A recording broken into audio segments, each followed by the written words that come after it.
Bonjour à tous. La semaine dernière, nous avons parlé des FreeBuds de Huawei. Cette semaine, nous parlerons des AirPods d'Apple. La dernière mise à jour, iOS 14, met en jeu des nouvelles fonctionnalités qui nous ont mis la puce à l'oreille concernant la conversion des AirPods en aide auditive.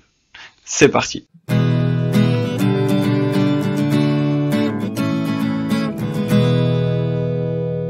En effet, il n'y a qu'un pas entre l'utilisation actuelle des AirPods et leur utilisation future en tant qu'aide auditive.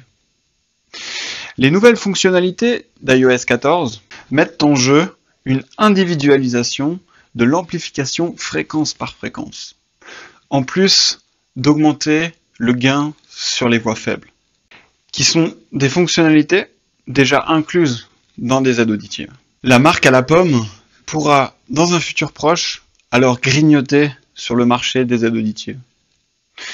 Quand on sait qu'en 2019, 60 millions d'AirPods ont été vendus dans le monde, contre 15 millions d'aides auditives, tous fabricants confondus, on peut se poser des questions.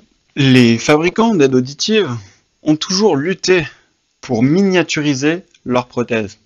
Jusqu'à l'arrivée de Stiletto, de Signia, ou bien encore de Virto Black, de Phonak, et maintenant de Livio Edge AI, de Starkey, qui ne stigmatise plus le port d'aide auditive, mais qui le montre comme un objet tendance étant cool à porter.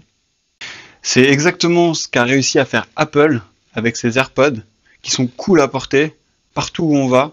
On voit toujours quelqu'un avec des AirPods, et principalement des personnes jeunes. Ce qui permettrait aux personnes un peu plus âgées de rester cool et tendance, tout en ayant une qualité d'écoute exceptionnelle. Dans le futur, nous pouvons imaginer plusieurs cas de figure. Par exemple, Apple convertirait ses AirPods en aide auditive. Apple rencontrerait alors deux freins. Le premier, le fait que l'audioprothésiste doive coacher son patient pour le motiver à porter ses aides auditives au minimum 10 heures par jour pour que son cerveau s'adapte à la sonorité de son appareil. Et on sait aussi que si l'on laisse le patient régler lui-même le gain, alors les performances tendent à diminuer.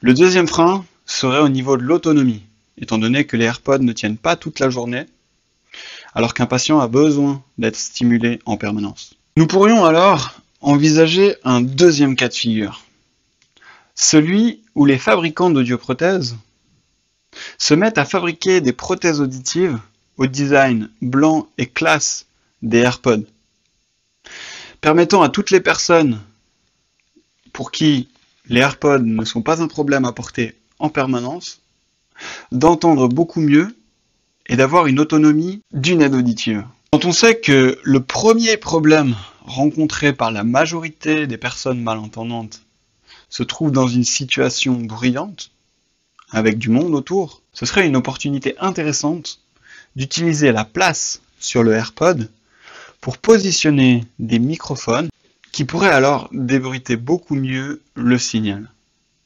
Étant donné qu'on sait que plus nous avons de microphones et plus ils sont espacés, plus nous obtenons des informations de l'environnement et plus nous sommes aptes à diminuer le bruit, ce qui permettrait donc aux personnes malentendantes de comprendre beaucoup mieux leur entourage.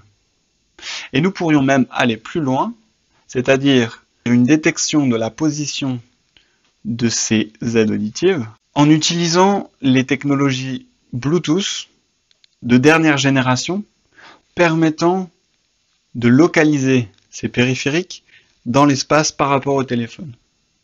Ce qui permettrait encore d'utiliser un microphone supplémentaire, celui du téléphone, et peut-être celui d'une Apple Watch, qui sait? Le futur nous le dira. Bonne semaine à tous.